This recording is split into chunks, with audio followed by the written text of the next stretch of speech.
A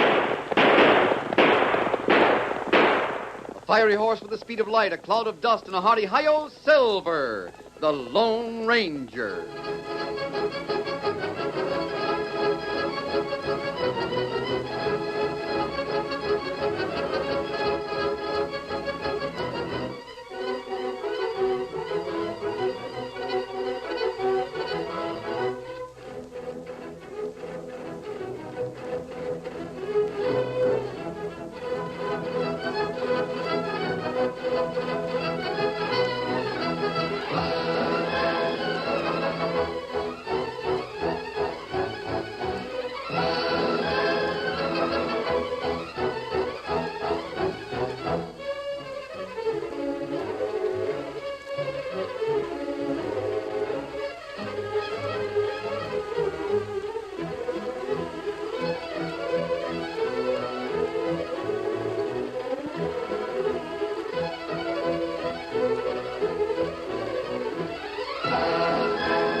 When gold was discovered in the Black Hills, a new wave of emigration swept into the western United States. Along with the honest settlers came gamblers, criminals, and confidence men, and the mining towns ran wide open. It was in the hills that the Lone Ranger led the fight against the powerful and ruthless Drexel Syndicate, and it was only his strength and courage that made possible the victory of right over might. Return with us now to those thrilling days when the West was young. From out of the past come the thundering hoofbeats of the great horse Silver.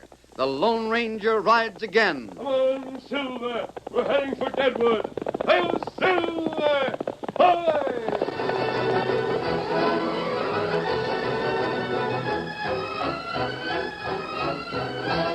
Deadwood City boomed with gold mines on all sides. Those who didn't own mines spent their time panning the precious dust from the countless mountain streams. Jed Kerner owned the bank in town, and his vaults were almost bulging with the wealth that had been stored for safekeeping. In Kerner's office sat a handsomely dressed man, an Easterner, sitting at ease, smoking a large cigar. I thought we understood each other, Kerner. We do. I'm on your side, Mr. Drexel, all the way on your side. I wanted to hear you say that. Just remember that the Drexel Mining Syndicate made you what you are. Well, I don't know as I'd go so far as to say that, Mr. Drexel. Kerner, if you doubt my statement, I'll take someone else in Deadwood, set him up in a bank, and his rise to importance will match your fall. Now, don't mistake what I said, Mr. Drexel. I'm on your side. You're going to be on my side. All the way, Kerner. That's understood, isn't it? Sure thing. Very well. Now, there's some stubborn men around here. Stubborn? Individualists. Men who feel that they're better off handling their claims on a small scale instead of selling out to my syndicate. At your price? At my price. Well, anything I can do to help, Mr. Drexel? Now we're getting someplace. There are men up in the hills who work their property for a week, 2 weeks, or a month, and then come here to put their gold in your bank. Yes. I understand that most of them make their trips on scheduled days. Is that right? Some of them. In fact, lots of them. Some come to town every Saturday. Others every second Monday, and so on. I want to know who those men are. You mean... I already know about some of them. I want to know about the others. Several of them are working property that I'd like to buy. Property that I intend to buy. I don't know as I should give you that sort of information. It'd be dangerous, maybe, if that information got out. Why? Huh? Why do you think it'd be dangerous if someone knew when Josh Baker came to town or Ned Teller? There's plenty of outlaws around here, Mr. Drexel. If they knew those things, they could waylay the miners. They could, couldn't they? Mr. Drexel. I think we understand each other, Kerner. Now let's go over that list.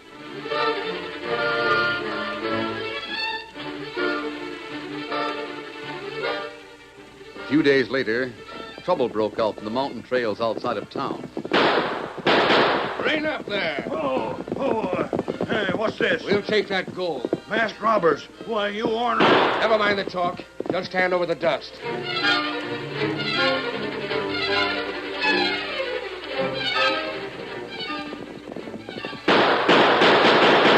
Hey, you! Rein up! Highwayman, leave me be, you ornery crook. Get your hands up. We'll take the gold and let you live, or drill you and then take the gold. It's up to you.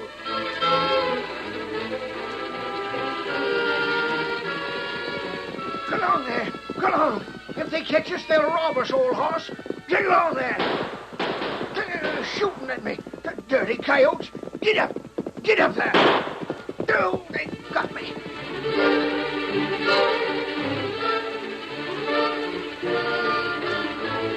The sudden outburst of banditry made every mountain path a trail of danger. In the cafe, everyone was talking about the work of the gold thieves, especially Josh Billings. He had his wounded arm in a sling. Something's got to be done. I'm for organizing the vigilantes or something. Why, I was talking to Hank, and he said he had over $3,000 stolen. Look at me. For the past 6 months, I've been riding into town each fortnight with $1,000 in gold. And really 1,000. I ain't stretching the sum like Hank did. Those critters didn't give me a chance. They don't give anyone a chance. They just ride up, and one grabs your reins, and another throws a gun on you. And howdy, stranger. I didn't notice you standing there. Hasn't anyone been able to describe these outlaws? No, that is, not very much of them. They keep their faces covered. By the way, stranger, who are you? Well, I haven't been in town as long as most of you men, but I feel the same way you do. Something should be done and done quickly. Yes, but what? You're Josh Billings, aren't you? That's my name. Have you met Clark Drexel? Drexel? Sure I have. He come here to take charge of his syndicate business when his agent was jailed. How did you meet Drexel?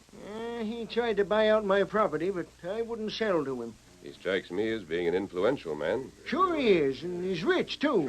Why don't you ask him to help organize your vigilantes? I don't know about that. I've heard a lot about Drexel. I'm sure he'd be glad to help you. I don't know. What do you think, Pete? I reckon Drexel would help us all right.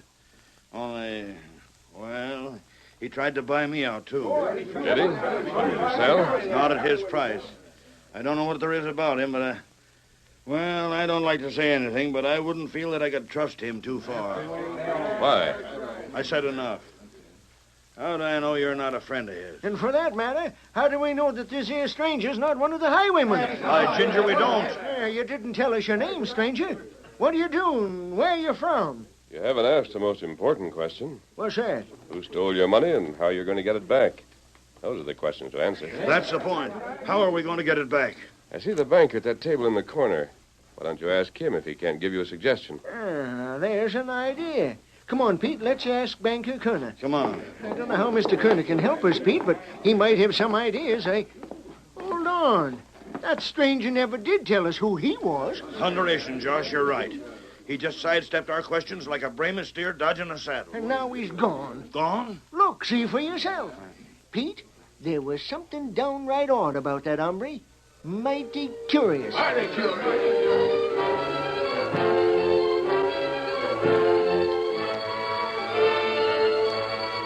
That night in the camp, which was hidden in the hills outside of town, the Lone Ranger met Tonto and discussed the sudden outbreak of robberies. While I was in town, Tonto, I learned quite a bit about the men who have been held up.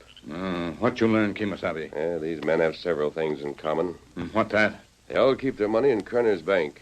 Every one of them comes to Deadwood on scheduled days to do his banking. What else you learn? Well, I talked with several men who don't keep their cash in the bank.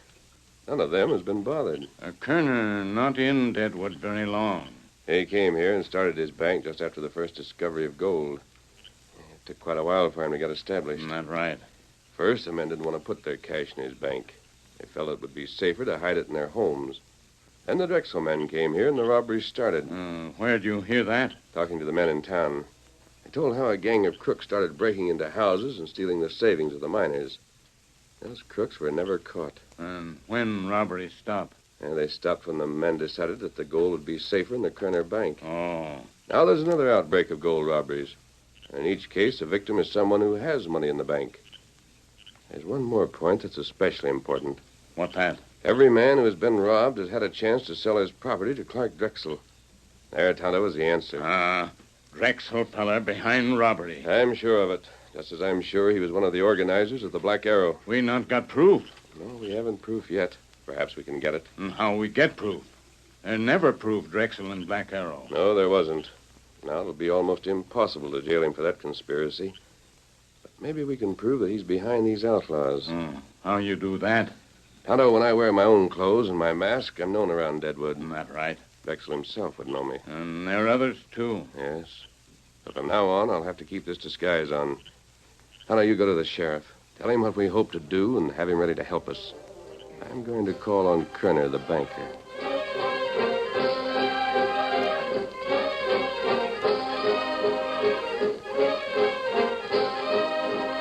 It was quite late at night, but the banker was still sitting up, reading by the light of a fancy lamp that glowed softly from the middle of the table. He thought he heard a creaking floorboard. He lowered his book and turned slowly toward the door. Who is it? Steady, Mr. Kerner. I don't want anyone else in the house to hear us. What does this mean? Who are you? I'm here to help you, if you want help. Help me. A lot of men who bank with you have been robbed. Yes. The robbers haven't been found. No. You want them found, don't you? What do you mean? Well, if this continues, everyone might stop coming to town with his gold. That would mean the loss of business for your bank. You don't want that to happen, do you? Of course not. Then you do want help. I don't know you. For all I know, you're one of the crooks. Now I know when I saw you. You were in the cafe a little while ago. That's right. You wouldn't tell your name. I still won't, because my name doesn't matter. Some of the men think you're one of the robbers. Maybe you are. In that case, you'd be no worse off than you are now. Huh? The law hasn't been able to stop those robbers yet. If I'm one of them, you've nothing to lose by letting me help you. On the other hand, you might benefit if you want the robbery stopped, the robbers caught. But you... What can you do? Before I can do anything, I want you to give me the names of men who bring gold dust to your bank. I can't give you that information. The outlaws seem to have it, so there's nothing to lose by giving it to me. I might be able to put an end to the robberies. Or, do you want people to know that you're unwilling to help? But I tell you, Everyone will realize that there's nothing to lose and everything to gain. I don't know. Quickly, man. Do I get the names, or shall I spread the word that you won't help in stopping the losses? All right. I'll give you the names.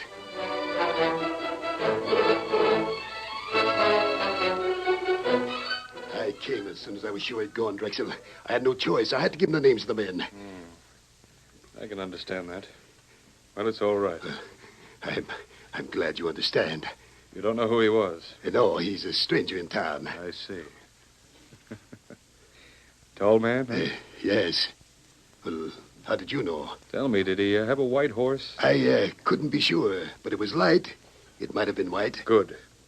You gave him a list of names of men who bring gold dust from the surrounding hills to your bank. I had to. Very well, Kenner. Now, here's what I want you to do. Tell everyone about that call. Let everyone know that this stranger came to you and demanded that list. Spread the word that he's the highwayman. That man wore a disguise. What? He's the Lone Ranger. And because of that call on you, he'll be shot on sight.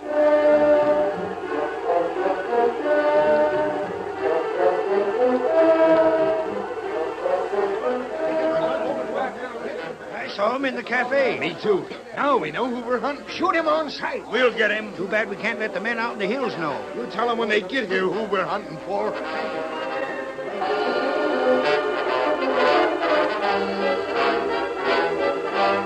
Why did you send for us, Drexel? It's dangerous for us to be so close to town. Jake, I think the Lone Ranger's after you boys. I don't say he's got us. He might call on each of the prospectors and warn them about the robberies. He'll have to do a lot of riding. They're scattered through the hills from here to Kingdom Come. You'll do well to be careful nonetheless. Meanwhile, I've handled things in town so as everyone thinks this hombre, whom I'm sure is the Lone Ranger, will be shot on sight for the robberies. Shot on sight.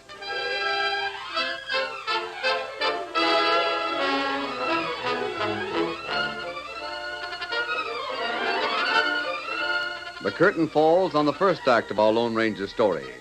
Before the next exciting scenes, please permit us to pause for just a few moments.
Now to continue our story.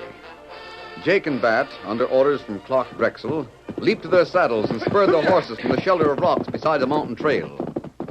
Rein up there. We want you. Will you take that there gold? No. Let me alone. Let me be. Take it, partner. No. You didn't slug him too hard, did you? Just wrapped him from the saddle. You got the dust? Sure. Let's clear out then. We got 3 days to wait before the next gent is due. Come on. Get up there. Get up.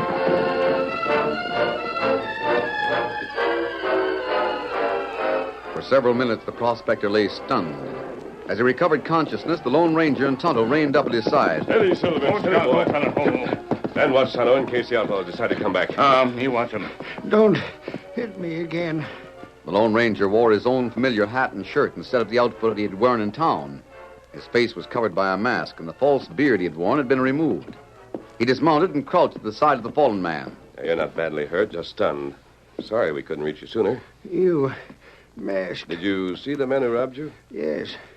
But who are you? Consider me a friend. Did those men have their faces covered? Yeah, all but their eyes.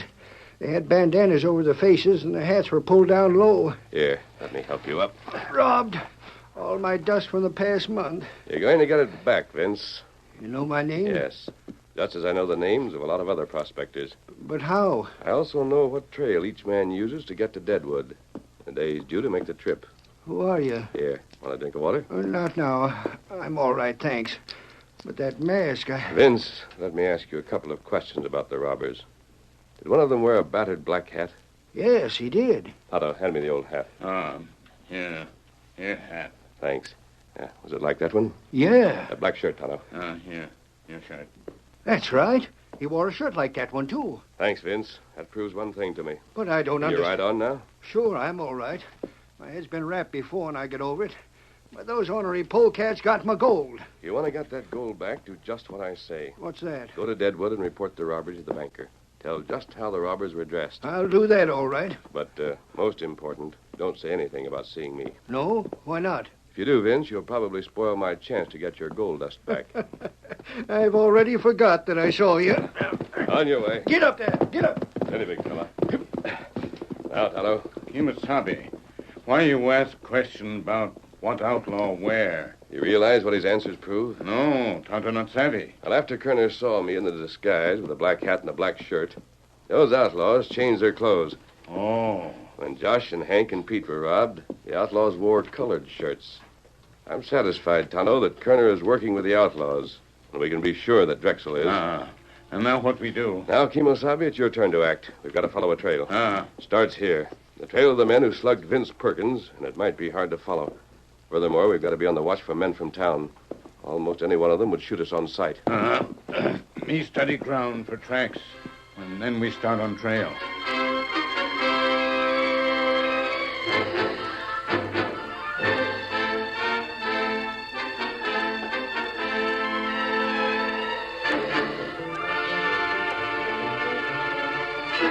When Vince reported what had happened, there was a fresh hue and cry. Now everyone in town had a fairly good description of the highwaymen. In the cafe, Josh had his say in no uncertain language. I knew it, Dad ratted. I knew it, and I told the boys as much. That hombre stood right where you're standing, Vince. I talked to him just as I'm a-talking to you. And I suspected at the time that he was the critter. He wore that black hat and shirt, though, and that's what throwed me off the track. When he stuck us up, he had on different clothes. Well, if I ever get my hands on him, Josh, I'll sure make him sorry for the way he handled me. Feel my head. Got a lump the size of a hen's egg where he wrapped me. Then he robbed me besides. We get him and we'll all have some settling to do. Well, boys, I hear there was another robbery. Oh.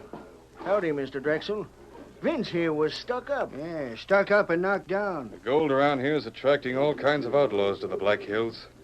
It's going to be pretty dangerous country for men who have to work alone like you men do. All we ask is a fair chance with these thieving snakes. Boys, I hate to say this. You hate to say what? Things aren't going to get any better. I've seen boom towns like this before. Once the outlaws move in, there's no chance for men like you. It takes a syndicate to quell the outlaws. What can a syndicate do that we can't? Well, if all your mines were operated by one organization, like the Drexel Mining Syndicate, we could improve roads, bring in machines, run a spur from the nearest railroad, and hire men enough to wipe out banditry. Better spread that around as the opinion of a man who knows. Huh? Meaning that you haven't given up your notion of buying us out, eh? Well, that's the idea, Josh. At your own price. My price is fair. Any one of the claims might peter out to nothing at all. I have to take a gamble, you know. Well, thanks, but we'll hang on for a while longer. Yep, that's the way I feel about it. Well, I'll be around Deadwood for a while if you change your mind. Good evening, boys. I don't like Drexel, and I'm getting more so every time I see him.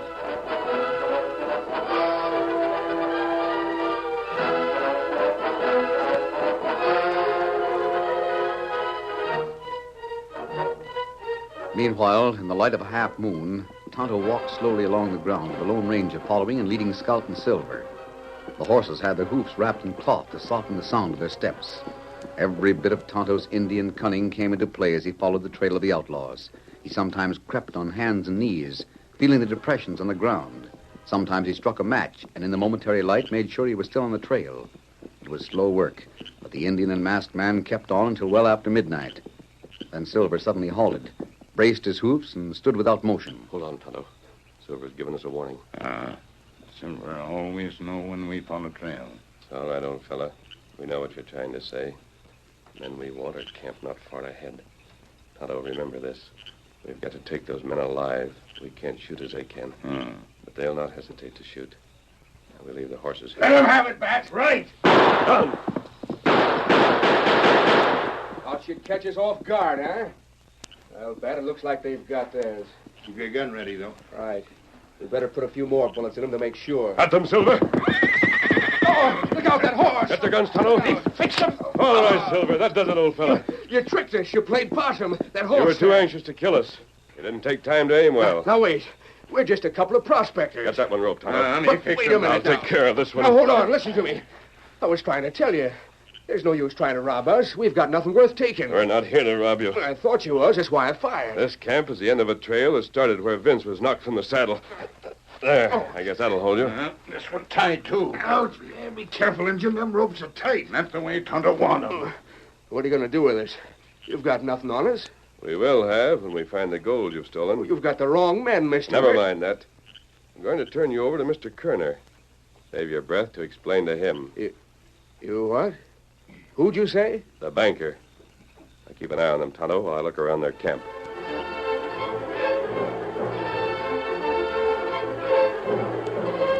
The Lone Ranger built a fire and searched the outlaws' camp while Jake and Bat kept their inward satisfaction from showing on their faces. They knew that they'd be safe if the masked man turned them over to Jed Kerner, the banker. Later that same night... Out cabin. Just wait till I light the lamp here. Who is it anyway? I brought some prisoners for you. Prisoners. Sakes alive. There are the thieves, Mr. Kerner. Get in there. All right. You needn't shove us. What do you mean? These two are the outlaws who've been stealing gold from the prospectors. I can't believe it. Nonetheless true. There's a saddlebag full of gold dust. I took it from their camp. But you're masked. When I called on you the other day, I wore different clothes. Since then, one of these crooks dressed the way I did, so I'd be accused of the robberies. He's your man, though. What do you say about this? There's not a word of truth in it, Mr. Kerner. Me and Bat Lawford have been trying for months to find a claim without any luck. And while we're in camp, this masked hombre comes up with a redskin and ropes us. That's how it was. He's the guilty one. After all, you're a stranger around here. These two men have been around town for some time. Mr. Kerner, it'll be easy to prove that these two are the outlaws. In the first place, you can let the men they've robbed talk to them. I'm sure somebody will recognize their voices. Who else knows about this capture? I brought them directly to you. I see. Here, you better take one of my guns and be ready in case one of them makes a break. I'm going to untie Jake's hands and show you something. Oh, well, all right. You can handle a gun, can't you? Oh, sure. Now, you just wait 1 minute, Kerner, and I'll remove all doubt about who robbed the prospector. Stand still and get your hands up. What? Kerner. You heard me. Good work, Kerner. Reach over here, Jake, and I'll cut the ropes. Kerner, are you working with these crooks? Jake, does anyone else know about you and Bat? Only that redskin. There. Jake, now you cut Bat's ropes. Where's the Indian now? I heard the masked man tell him to go and get Clark Drexel. I expect Drexel will be here any minute with the Indian. Good. Drexel will be glad to be in on this. With his influence in Deadwood, we'll have no trouble at all in convincing the sheriff that we had to shoot this man and his Indian friend to capture them. So that's the plan. Well, at least those prospectors will get their gold back. Even if you shoot me, you'll have to tell the sheriff you have the gold. Kerner, we worked for that gold. We earned it. It was promised. Easy, Jake. We needn't say all the gold was found. Just enough to prove that we got the right men. You still won't have everything solved, Kerner. No? No, Drexel's plan will fail. Now that the outlaws are captured, as you'll make everyone think they are, there won't be any more robberies. The prospectors won't be forced to sell out to Clark Drexel. Drexel will have new plans. Kerner, I think you've said about all you need to say. What? Now I'll take back my gun. Stand where you are. I had to find some way to prove that you and Drexel were behind these two crooks. That's why I let you borrow my gun. Get your hands up. Stand back or I'll shoot. Go on and shoot. Let him have it, Kerner. Fire. I will. What the... Try it again. The gun's not loaded. I'll fix him. Not so fast. Oh, I'll show you. You get back. We're here. We'll take over. Hey, where you are? Let me at the critter. Me first. They plugged my shoulder with a bullet. They all. We've been framed. Wait, boys. Let me explain. You done plenty of explaining. We heard it all right outside the house. Everything all right, Tonto? All plenty good. Give me a chance. It was Drexel. He planned it. He made me help him. You'll all get the chance to talk in court. And I think you'll find a mighty unfriendly jury. Masked man, back at your camp, I heard you tell Tonto to go and get Drexel. But instead, he shows up with Josh and Pete and the others. Tonto knew what I meant. That's why he got the prospectors and followed me to Kerner's house. We sure be glad to take these critters to the calaboose, won't we, boys? Well, then you won't need Tonto and me. Come along, Kimosabe. Won't need you? Why, great guns, mister. We always need men like you. Hey, stop him. We got to give him a share of our gold. He's got a reward coming.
The story you have just heard is a copyrighted feature of the Lone Ranger Incorporated.